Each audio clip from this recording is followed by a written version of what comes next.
ஒரு முக்கியமாக அண்மையில் வாசித்த ஒரு வசனத்தை கூறலாம் என்று நினைக்கிறேன்.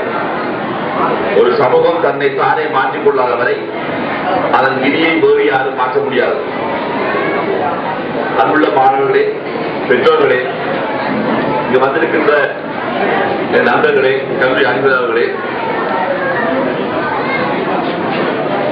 சாதாரணமாக நீங்கள் என்னிடம் வந்து கலைக்கும் போது பலருக்கு இந்த பாடசாலையை பற்றி கருத்திருக்கிறீர்கள். நீங்கள் கலைத்த போது எங்களது பாடசாலை அமைந்திருப்பது மிகவும் வசதி குறைவான இடம், மிகவும் கல்வி தரம் குறைவான இடம் என்றுதான் கூறியிருக்கிறீர்கள். நான் இங்கு வந்து பார்த்தபோது அதை எதிரையும் காணவில்லை. மிகவும் நிறைய சந்தித்த பரிசளிப்பு விழாக்களில் மிகவும் சிறப்பாக இந்த பரிசளிப்பு விழா ஒழுங்குபடுத்தப்பட்டிருந்தது. அழகாக மாணவர்களின் போட்டோக்கள் போடப்படுகின்றன. மிகவும் கண்ணியமான முறையில் மாணவர்கள் உடைவெடுத்திருக்கிறார்கள், சிறுவர்கள் உடைவெடுத்திருக்கிறார்கள். ஆசிரியர்கள் தென்படுகிறார்கள், பெற்றார்கள் தென்படுகிறார்கள். இனிமேல் நீங்கள் யாராவது வந்து எங்களது பிரதேசம் கல்வித்தரம் குறைந்தது, எங்களது பிரதேச மக்கள் வசதி குறைந்தவர்கள் என்று யாருமே கலைக்கக்கூடாது. அது அடிப்படையில் எந்த உதவியும் செய்யப்பட மாட்டாது என்பதை தெரிவிக்கிறோம்.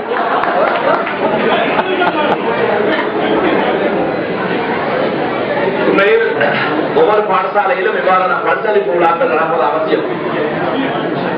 அன்புள்ள பெற்றோர்களே, இது பாடசாலை செயற்பாட்டில் ஒரு முக்கியமான செயற்பாடு. வெற்றி பெற்றோர் வாழ்த்தப்பட வேண்டும். அதுக்கு முக்கியமாக 2 காரணம். ஒன்று, அந்த வெற்றி பெற்ற மாணவர்கள் மீண்டும் தங்களது ஆற்றலை குறைக்காமல் இருப்பதற்கு உதவும். அடுத்தது, இந்த வேளையில் பரிசு பெறாத மாணவர்கள் பல பரிசுகளை தாங்கள் பெற வேண்டும் என ஊக்கப்படுத்துவதற்கு உதவும். அடிப்படையில் இந்த நிகழ்ச்சிகள் ஒவ்வொரு பாடசாலையில் நடைபெற வேண்டும். அவ்வாறு மாணவர்களுக்கு ஊக்கம் அளிக்கப்பட வேண்டும். எனக்கு ஒரு சிறிய ஞாபகம். என்னோட கற்ற ஒரு மாணவர், அவர் மருத்துவத்துறையில் தெரிவாகவில்லை.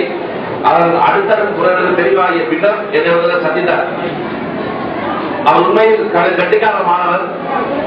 அதை சந்தித்த போது அவர் சொன்னார், நான் கேட்டேன், நான் மெடிசின் எந்த படிச்சிருக்கீங்க, நான் நினைத்தேன் நீங்கள் கொஞ்சம் குறைவாக எந்த பண்ணிருக்கிறீர்கள் என்ன காரணம். அவர் ஒரே ஒரு காரணம் சொன்னார், சார் வகுப்புல வச்சு நீங்க எப்போதாவது என்ன கெட்டிக்காரர் என்று சொல்லியிருக்கிறீர்களா என்று கேட்டார். உண்மையில் நான் சொல்லவில்லை. நான் வகுப்பு கற்பிக்கும் போது கொஞ்சம் கடினமாக இருப்பது அடிப்படையில் அவரிடம் நான் சொல்லவில்லை. இந்த வாயால வாழ்த்து பெற வேண்டும் என்றால் எக்ஸ்ட்ரா ஒன்றையை காட்டுதல் வேண்டும். எனவே அந்த அடிப்படையில் நான் சொல்லவில்லை. நீங்கள் ஒரு வார்த்தையை சொல்லியிருந்தால் நான் மெடிசின் பண்ணிருக்கேன் சொன்னார். அதிலிருந்து எனக்கு எனக்குள்ள நான் திருத்திக் கொண்டேன். நான் அவ்வாறு அந்த மாணவர்களுடைய வசனத்தை கேட்டு நான் திருத்தி விட்டேன். எனவே இவ்வாறான பரிசளிப்பு விழாக்கள் மிகவும் அவசியம். அவ்வாறான மாணவர்களை நாம் கெட்டிக்காரர்களை இந்த வேளையில் நாம் உறுதிப்படுத்துகிறோம். எனவே அவர்களுக்கு மேலும் ஊக்கம் இதனால் ஏற்படுத்தப்படும். இதை தவிர இங்கு நான் ஒரு விஷயத்தை அவதானித்தேன். இந்த வந்து பரிசு பெற்ற மாணவர்கள் அனைவரும் அநேகமான சந்தர்ப்பத்தில் நிகழ்ச்சியில் ஈடுபட்டவர்கள், ஏனைய பரிசுகளை பெற்ற அநேகமான மாணவர்கள் பெண்களாக இருந்தார்கள். இங்க இருக்கின்ற மொத்தமான முதலாம் பரிசுகள் கிட்டத்தட்ட 63 முதலாம் பரிசுகள் இருந்தது. இது 6 முதலாம் பரிசு தான் ஆண்களுக்குரியது.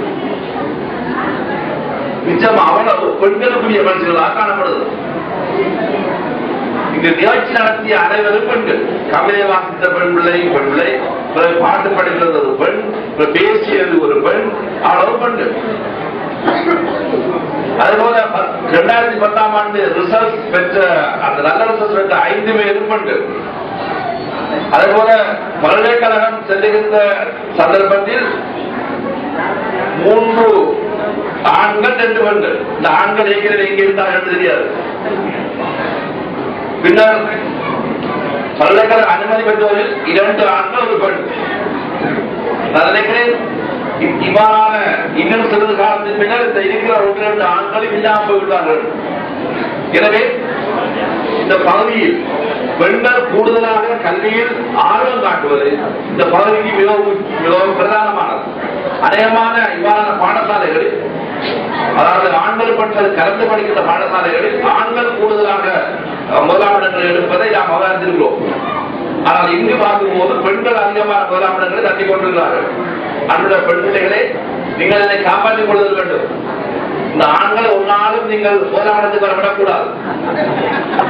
ஆண் பிள்ளைகளே, இது என்ன அவமானம் இருக்கு? ஆண் பிள்ளைகளே, இது என்ன அவமானம்? எப்ப நாம் முன்னுக்கு வருகிறோம். எனவே இவ்வாறான விடயங்களில் நீங்கள் கவனம் செலுத்த வேண்டும். அன்புள்ள பெற்றோர்களே, உண்மையில் இங்குள்ள அதிபரும் இங்குள்ள ஆசிரியர்களும் நீங்கள் உங்களது பிள்ளைகளை நேசிப்பதை விட அவர்கள் கூடுதலாக நேசிப்பார்கள். ஒரு பிள்ளை பல்கலைக்கழகம் சென்றால் உண்மையில் ஒரு பெற்றார் ஒரு பிள்ளை சம்பந்தமாக மிகவும் சந்தோஷம் அடைந்த தினங்கள் மிகவும் சில. ஒன்று ஸ்காலர்ஷிப் பாஸ் பண்ணினார் என்று கேள்விப்பட்டோம், ஒரு நாள் சந்தோஷம். இரண்டாவது ஓஎல்ல கடும் ரிசல்ட் எடுத்து விட்டார்கள் சொல்லும் போது இன்னொரு சந்தோஷம். மூன்றாவது பல்கலைக்கழகத்துக்கு சென்று அந்த கடிதம் பால் அன்றைக்கும் சந்தோஷம். இந்த 3 சந்தோஷங்கள் பெற்றார்களுக்கு கிடைக்கும். சிலவனை 1-2 மாணவர்களுக்கு வந்தார்கள். இந்த மாணவர்கள் பல்கலைக்கழகம் சென்று அவர்கள் இப்போது உத்தியோகம் எடுத்து உத்தியோகம் பார்க்கின்ற மாணவர்கள். நான் நினைக்கிறேன் அந்த பேரண்ட்ஸ் அவர்களை மறந்திருப்பார்கள். நமது பிள்ளை போகிறது, படிக்கிறது, மாதம் வருகிறது, ஏதோ செய்கிறது. ஆனால் பாடசாலை மறக்கவில்லை, உங்கள் அதிபர் மறக்கவில்லை, ஆசிரியர்கள் மறக்கவில்லை. சில வேளை உங்களது மகனோ திருமணம் முடித்து இந்த உங்கள் வீட்டை விட்டு சென்று விட்டால் சில வேளை நீங்கள் மறந்து விடுவீர்கள். எப்போதாவது காசு தட்டுப்பாடு இருந்தால், ஒரு வருத்தம் வந்தால் சில வேளை போன் பண்ணி கலைக்கலாம். ஆனால் பாடசாலை மறக்காது. அந்த வகையில் இங்குள்ள ஆசிரியர்களும் அதிபரும் இந்த மாணவர்கள் பார்க்கிறோம் அன்பு செலுத்துவார்கள். இந்த விமான பரம்பரையிலிருந்து உருவாக அடுத்த பரம்பரை மிகவும் சிறப்பான ஒரு கண்ணியமிக்க பரம்பரையாக இந்த சென்னல் பகுதியில் அமையும் என்பது எந்த குறைவும் இல்லை. நான் நிச்சயமாக நம்புகிறேன். இன்னும் ஒரு 10 வருடங்களில் சொன்னார், இந்த மாணவர்கள் ஆண் ஒன்றுக்கு சேரும்போது அந்த நினைவை சொன்னார். அது 10 வருடங்களுக்கு பின்னர் நல்ல ரிசல்ட்டாக வந்திருக்கிறது. இப்போது இந்த பாடசாலையில் சேர்ந்த மாணவர்கள் இன்னும் ஒரு 10 வருடத்திற்கு பின்னர் மிக சிறப்பான மாணவர்களாக இந்த பகுதியில் விழுவார்கள் என்பது எனக்கு எந்த ஐயமும் இல்லை. எனவே மிகவும் கவனமாக இருக்க வேண்டிய ஒரு முக்கியமான விடயம், பெற்றார்களாகிய நீங்கள் வீட்டில் உங்களது மாணவர்களோடு உங்களது பிள்ளைகளுடன் மிகவும் அழகான உரையாடல் பழக வேண்டும். பிள்ளைகள் கற்பதற்காக ஏதாவது கேட்டால் அதை வாங்கி கொடுக்க வேண்டும், அல்லது அவர்களுக்கு உதவி தேவைப்பட்டால் அதை செய்தல் வேண்டும். அந்த வகையில் நீங்கள் இந்த பிள்ளைகளுக்கு இந்த கல்வியின் பால் எங்களது ஆசிரியர்கள் எங்களது அதிபர்கள் நினைப்பது போல நீங்களும் உங்களது பிள்ளைகள் பால் கருணை உடையவர்களாக இருப்பீர்கள் என்று சொன்னால் உங்களது பிள்ளைகள் எதிர்காலம் மிகவும் சிறப்பாக முடியும் என்பதில் ஐயமில்லை. அவ்வாறு நீங்கள் செய்வீர்கள் என்ற நம்பிக்கையுடன் உங்களிடம் விடைபெறுகிறேன். நன்றி. அஸ்ஸலாமு அலைக்கும்.